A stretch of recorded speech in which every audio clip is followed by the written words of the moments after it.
Oke, saya rekam. Oke, jadi judulnya adalah Turnaround Maintenance ya, atau disebut sebagai TAM.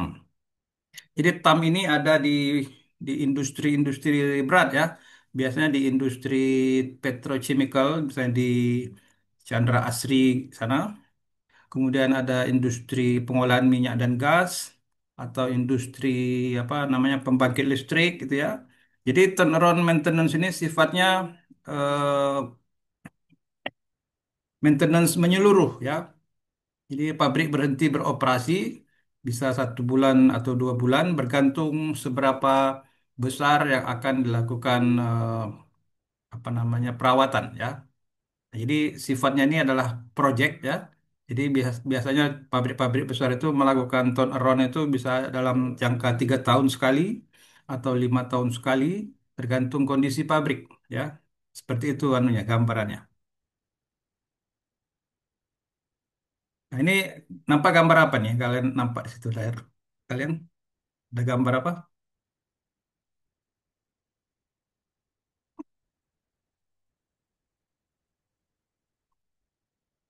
Gambar apa itu? Ada yang bisa tahu? Pabrik apa ini? Halo? Ada yang bisa menjawab? Ini pabrik apa kira-kira ini? Tadi hilang Pak, kayak oleh chemical. Nah, ini adalah petrochemical ya. Jadi pabrik pengolahan eh, bahan kimia ataupun pabrik pengolahan minyak dan gas. Jadi kalau kita lihat di sini ya, jadi di sini ada pressure vessel, ada pompa, ada apa namanya cracking, ada piping, banyak ya. Jadi secara keseluruhan ini terhubung satu sama lain ya. Jadi kalau misalnya satu berhenti, maka yang lain itu akan terganggu. Nah, itu syaratnya. Jadi kalau misalnya ada satu yang kita maintain, misalnya vessel yang ini, yang kecil ini di bawah ini akan mengakibatkan secara keseluruhan yang lain-lain ikut berhenti. Jadi pabrik ini ya, pabrik petrochemical, pabrik pengolahan minyak dan gas itu tidak bisa berhenti prinsipnya ya. Kemudian sekali dia berhenti, maka yang lain harus berhenti semua ya. Maka disebut maintenance-nya itu adalah turnaround maintenance atau biasa sebut sebagai apa break apa berhenti itu ya, breakdown atau apa ya turnaround ya biasanya disebut turnaround lah TAM ya. Nah, istilahnya lain itu lupa saya ya. Jadi ini adalah kondisi kenapa pabrik itu harus mengadakan turnaround maintenance. Nah, ini ada contohnya, misalnya ada pembongkaran heater ataupun heat exchanger ya. Ini heat exchanger ini contohnya gini ya. Ini tidak bisa apa namanya berhenti. Jadi kalau dia berhenti ya yang lain ikut berhenti. Ini ada apa namanya vessel, kemudian ada eh, proses apa lagi di sini ya. Kemudian ada yang diganti dan sebagainya. Jadi ini dalam maintenance besar ini ya, pabrik akan berhenti selama bisa sebulan atau 2 bulan ya. Nah, kalau berhenti 1 bulan atau 2 bulan itu kira-kira biaya apa yang paling tinggi dari proses maintenance ini? Kalau pabriknya berhenti, ada yang tahu? Biaya apa yang paling tinggi dari maintenance seperti ini? Ada yang bisa jawab kira-kira? Rio, Manasem, atau Lutfi? Biaya apa yang paling tinggi yang disebabkan maintenance ini? Ada yang bisa jawab? Lutfi? Biaya apa Pak? Biaya rental alat Pak, Hah? Biaya apa? rental alat. Bukan, kurang tepat. Ada lagi? Biaya perawatannya, Pak.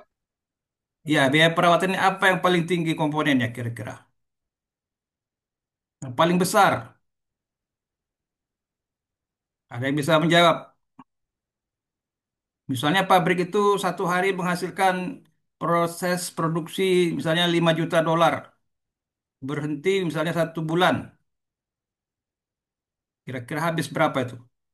5 juta dolar kali 30 hari. Nah, dari cerita tadi yang berhenti sampai menghentikan 5 juta dolar sehari itu kira-kira biaya apa tuh namanya itu? Yang hilang itu. Ada yang bisa jawab? Yang sudah saya kasih petunjuk tadi. Halo? Jadi kira-kira biaya apa yang paling besar dalam proses ini? Biaya tenaga kerja, Pak. Bukan, bukan Randy. Tadi saya bilang satu hari itu 5 juta dolar. 30 hari berhenti hilang berapa juta dolar ya? 5 kali 30 berapa? 150 juta dolar. Itu adalah biaya terbesar yang menyebabkan proyek ini atau pabrik ini berhenti. Jadi pabrik ini berhenti 30 hari saja itu sudah kehilangan 150 juta dolar. Paham ya maksudnya ya? Jadi akibat proses maintenance ini biaya yang tertinggi itu adalah biaya berhenti produksi. Ya, sangat besar biaya yang diakibatkan karena berhenti tadi. Ya, mereka kehilangan sampai sebegitu besarnya. Itu kalau cuma 5 juta dolar. Kalau perusahaan minyak atau yang lain-lain lagi malah lebih dari itu, ya.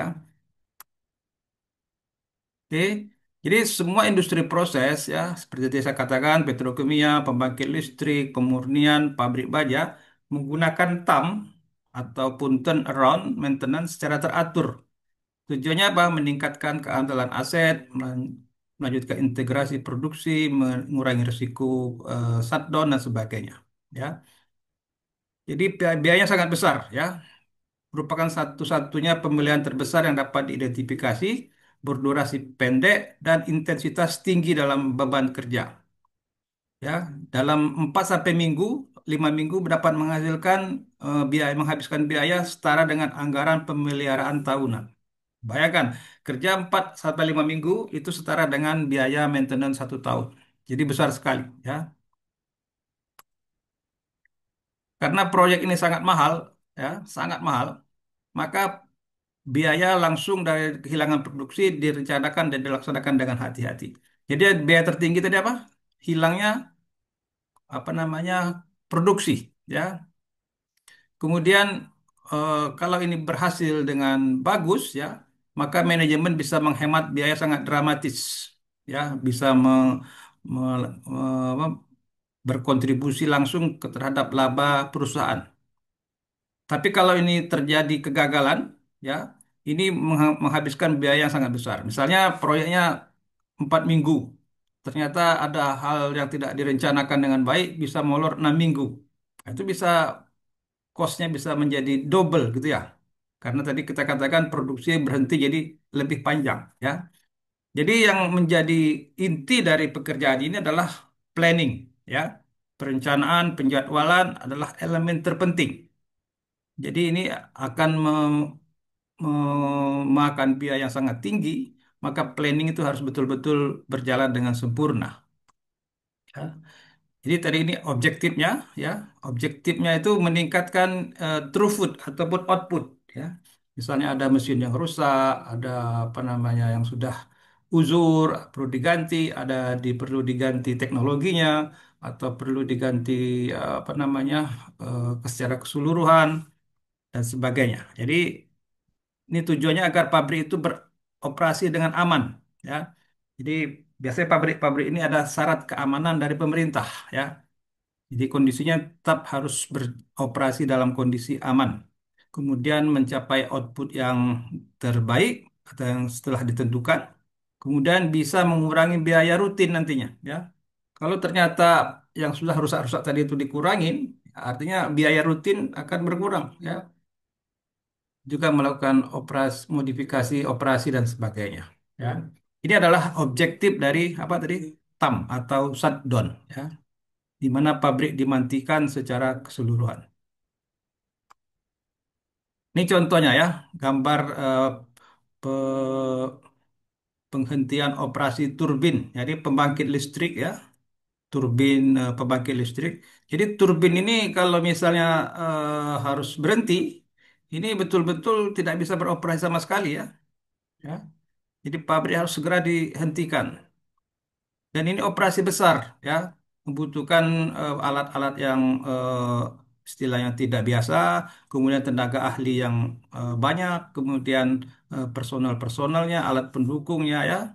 Dan ini tujuannya apa? Misalnya ada kerusakan yang tidak bisa kita perbaikin waktu beroperasi, dan hanya bisa dikerjakan saat dia berhenti. Nah, itu tujuan dari si apa namanya TAM tadi ya. Misalnya contohnya ini turbin ini ya. Turbin ini misalnya ada yang rusak anunya apa namanya bilah ataupun pisau turbin ini, bilah-bilahnya ini. Ini tidak bisa dihentikan untuk ganti bilahnya ya. Misalnya berhenti sebentar nggak bisa, dia harus dibongkar habis ya. Jadi ini adalah salah satu contoh kenapa dia harus melakukan shutdown ataupun turnaround maintenance. Nah, bagian terpenting dari TAM ini adalah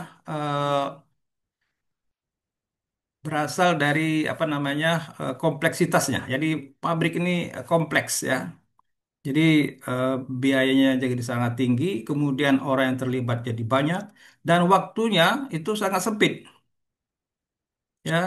Jadi perlu perencanaan dan perlu tenaga kerja yang kompeten dan berpengalaman ya. Tidak bisa misalnya coba-coba. Jadi contohnya kita akan mengganti satu mesin yang rusak, maka mesin itu ataupun komponen tadi itu bisa saja perlu dibeli dan dipersiapkan dalam 1 tahun.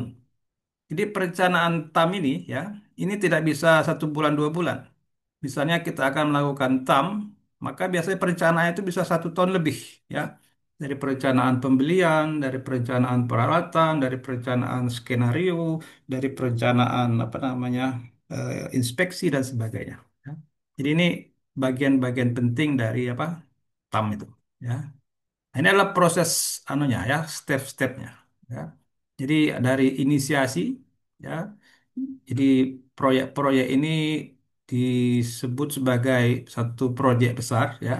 Jadi ini mencakup aktivitas strategis. Kalau strategis itu artinya jangka waktunya panjang, ya. Misalnya ada satu komponen, misalnya vessel, ataupun turbin, ataupun heat exchanger, itu misalnya diganti dalam 10 tahun atau 20 tahun, maka itu merupakan proyek besar ya. Kemudian persiapan. Nah, ini kritis persiapan ini ya. Jadi saya katakan misalnya kita mau ganti komponen harus dibuat dalam 1 tahun. Kemudian mendatangkan tenaga ahli dari luar negeri, perlu izin, perlu peralatan ya. Kemudian mengapa membawa begitu banyak equipment, alat berat dan sebagainya. Jadi ini persiapan ini kritis. Ya, saya katakan ini bisa 1 tahun sebelumnya sudah dilakukan apa namanya persiapannya. Kemudian yang lebih seru lagi ya, berikutnya adalah fase eksekusi. Tadi kita sudah siapkan dalam 1 tahun dan dieksekusi biasanya 4 bulan, 4 minggu, 5 minggu, 6 minggu. Jadi bisa dibayangkan pabrik itu dibongkar habis, kemudian sebegitu banyak orang yang akan bekerja, dan ini kritis juga ya, karena keterlambatan di eksekusi ini akan membuat proyek ini molor atau bertambah jadwalnya ya. Kemudian yang keempat, terminasi ya.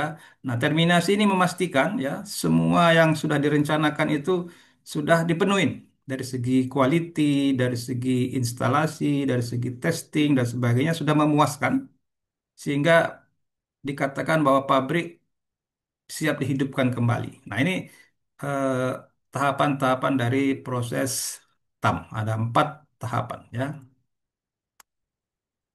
Nah, ini eh, adalah perencanaan-perencanaan yang menjadi apa namanya bagian-bagian dari TAM ya. Ada 16 item ya. Jadi pekerjaan-pekerjaan dalam TAM ini kan banyak dan juga besar. Jadi biasanya pekerjaan itu dibagi dalam namanya work scope dan package. Jadi misalnya ada 100 job package, satu job package misalnya satu subcon gitu ya. Jadi kalau satu job package itu ada 100 job package, ada satu subcon satu job package, bisa jadi 100 subcon yang bekerja. Ya, itu kalau dijadikan satu satu apa tadi? Satu job package, satu subkontraktor. Ya, jadi ini dibuat seperti ini. Ya. Jadi bayangkan begitu banyak orang bekerja, kemudian waktunya sempit, ya, dan semuanya harus berjalan dalam kondisi apa? Kondisi aman. Karena ada banyak alat berat, banyak testing, banyak pekerjaan berbahaya, kemudian macam-macam lah aturnya, apa namanya pengaturannya ya. Dari segi komunikasi, kemudian dari segi quality, dari segi apa namanya logistik. Contohnya apa? Logistik misalnya, tempat tinggal pekerja, kemudian toiletnya, tempat makannya, peralatannya dan sebagainya. Ya. Nah, ini kalau kita adakan dalam satu seminar, ini bisa kita bahas lebih detail lagi ya. Tahun kemarin kita seminarnya tentang ini, tentang TAM dari pembicaranya dari Chandra Asri ya. Atau kita adakan lagi boleh kalau mau, ataupun kita adakan maintenance pesawat terbang dari apa Lion Maintenance ya. Oke, itu adalah garis besarnya ya. Jadi pertama tadi adalah work scope. apa apa yang akan dikerjakan, apa-apa yang perlu diganti, kemudian seberapa luas, apakah ada yang perlu major ditukar, apakah ada peralatan khusus, apakah alat tenaga ahli khusus. Nah, ini adalah ruang lingkup dari TAM ini, ya. Ini adalah fondasi di mana kegiatan itu akan berjalan, terutama mengenai keselamatan, ya. Ini karena alat-alat berat, alat-alat berbahaya, kemudian chemical yang barangkali juga berbahaya, maka keselamatan itu penting.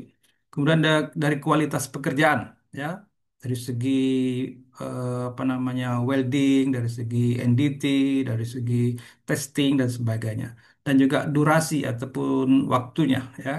Dan kita harus pastikan sumber daya yang mengerjakannya itu betul-betul kompeten, ya, tidak tidak asal orang yang bekerja ataupun banyak bajakan yang bekerja ya.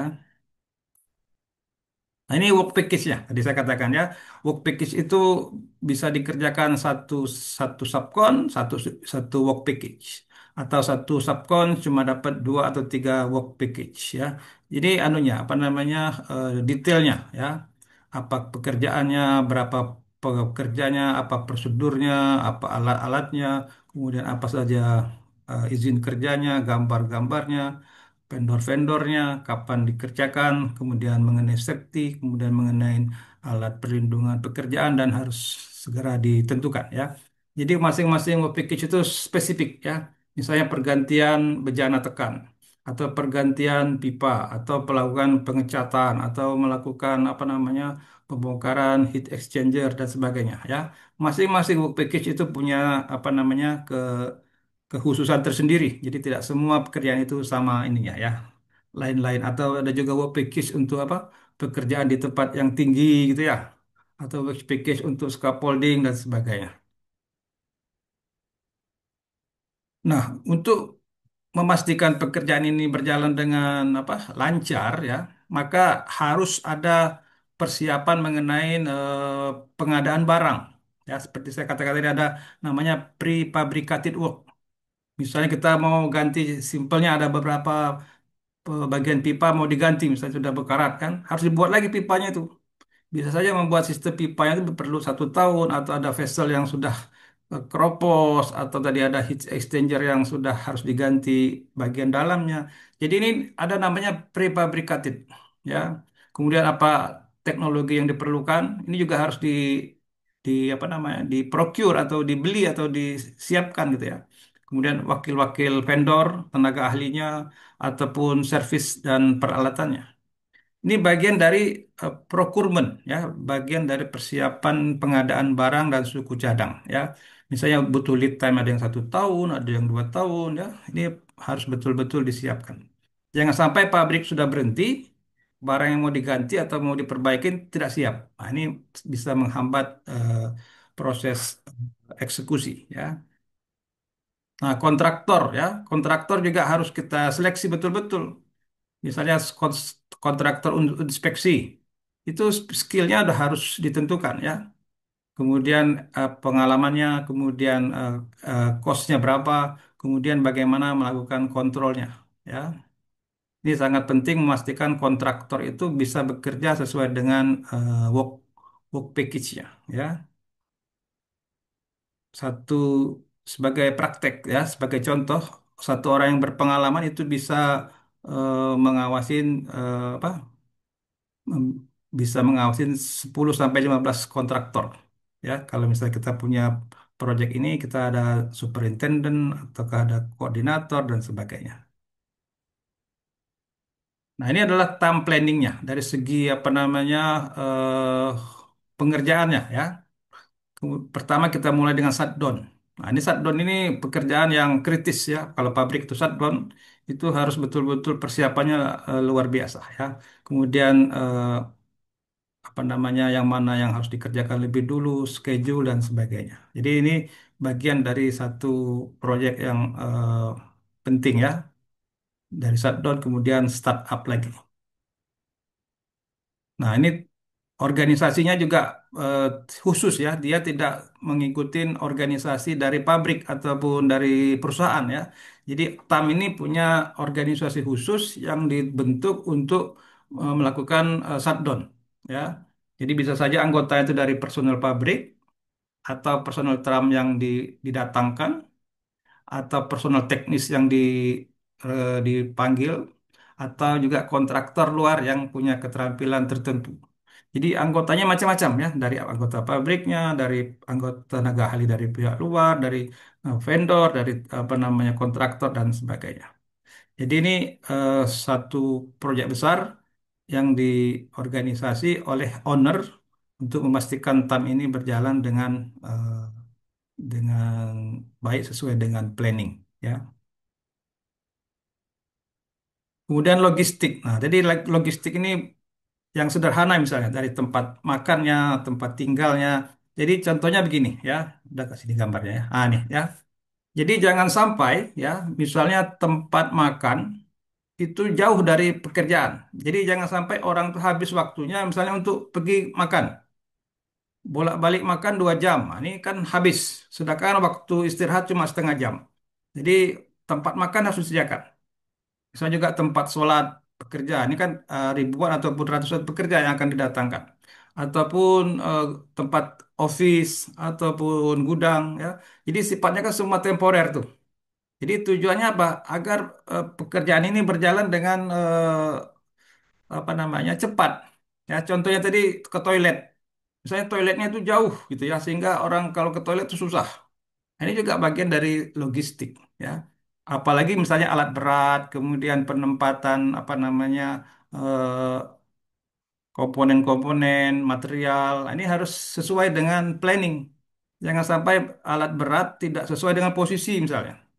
Posisi alat berat tidak disiapkan. Jadi alat berat itu kan posisinya harus betul-betul ya.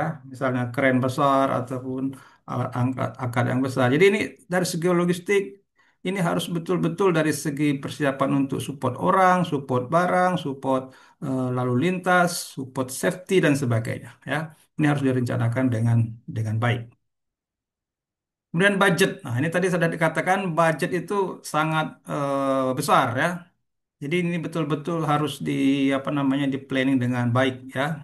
Di TAM ini eh, bisa menghabiskan berapa tadi 1 tahun biaya maintenance rutin. Jadi ini eh, setiap biaya dalam work package itu dihitung dengan detail, ya. Waktunya, biayanya, kemudian apa namanya eh, kebutuhannya harus dihitung dengan betul dan disetujuin secara detail untuk setiap work package. Jadi work package itu mempunyai cost ataupun biaya masing-masing, ya. Nah, berikutnya quality. Nah, jangan sampai kerjanya sudah susah, kemudian kerjanya tidak bermutu, ya. Mutu itu artinya apa? Tidak sesuai dengan permintaan, ya. Jadi kerjaan ini tadi agak berbahaya, kemudian biayanya tinggi, ya. Tetapi mutu tetap harus dikontrol, ya. Jadi ini dari segi misalnya eh, kualitas material, kualitas pekerjaan, workmanship, kemudian kalau dia welding, kualitas welding, ada juga kualitas NDT, kemudian testing, commissioning dan sebagainya. Ini harus betul-betul memenuhi persyaratan dari eh, persyaratan bidang quality ya. Jadi tidak asal jadi pekerjaan tersebut ya. Kemudian termasuk juga rencana-rencana keselamatan. Jadi quality safety ini jadi satu satu kesatuan ya. Karena kalau dia tidak berkualitas, tidak memenuhi persyaratan minimum ya, maka kualitas ataupun umur pabrik itu tidak panjang. Misalnya contohnya kualitas welding tidak bagus. Jadi dalam 1 tahun, 2 tahun sudah apa namanya mengalami masalah. Nah ini akan mengakibatkan umur apa namanya fasilitas itu akan berkurang. dan akan memendekkan jangka waktu untuk tam berikutnya. Jadi tam itu kan bisa saja 5 tahun. Kalau pabrik baru itu bisa 5 tahunan ya. Kalau udah makin tua pabriknya bisa jadi 3 tahun ya. Jadi harapannya tam itu akan memanjangkan waktu apa namanya produksi ya.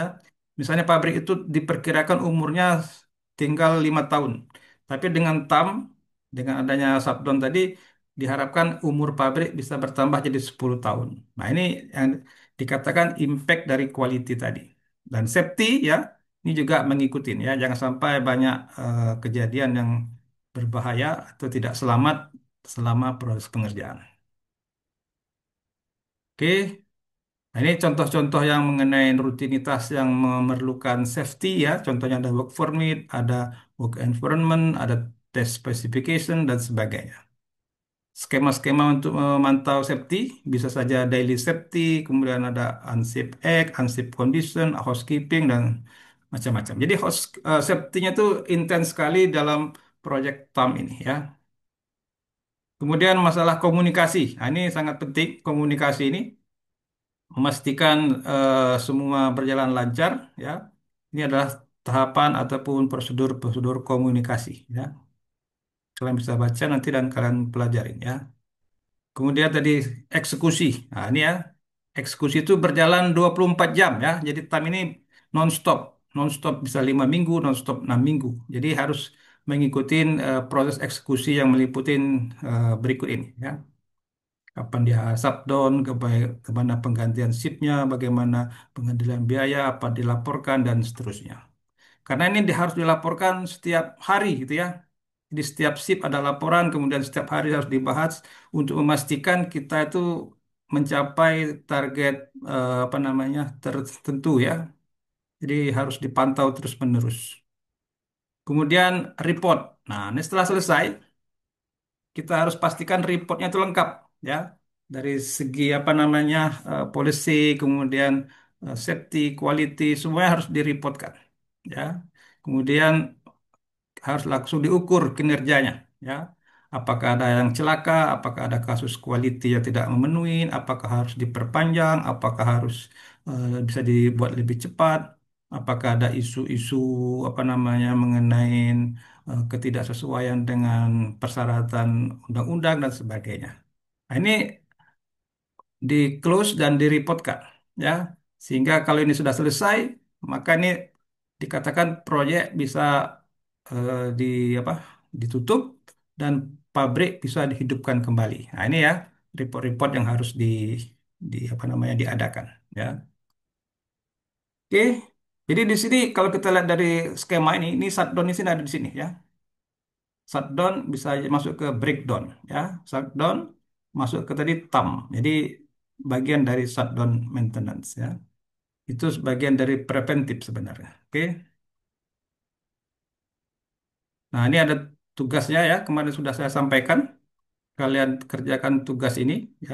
Dan satu lagi tugasnya kalian siapkan seminar eh, berupa seminar apa tadi tentang TAM. Kalau kalian pilih tentang TAM, kita akan hubungkan dengan kemarin barangkali dengan pihak Chandra Asri kemarin ya dari manajemen Chandra Asri atau saya coba nanti hubungkan dengan pihak Lion Air yang di mana di Kabil itu ya ada maintenance Lion Air ya.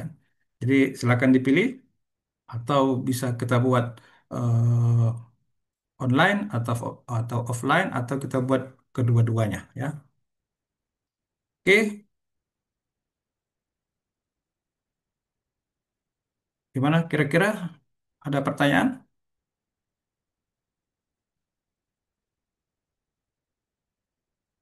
Ya, itu saja kuliah kita malam ini ya. Jadi eh, tolong dipelajarin ulang ya mengenai TAM ini karena ini bagian yang cukup rumit ya sebenarnya. Tapi ini juga menarik untuk kalian apa namanya seriusin kalau yang berminat dalam bidang maintenance ini ya. Oke, tolong dipersiapkan nanti kita komunikasikan di WA mengenai apa rencana mengenai apa seminar itu. Oke, terima kasih atas perhatiannya. Assalamualaikum warahmatullahi wabarakatuh. Selamat malam. Terima kasih Pak. Ini rekamannya disimpan di mana nih ya?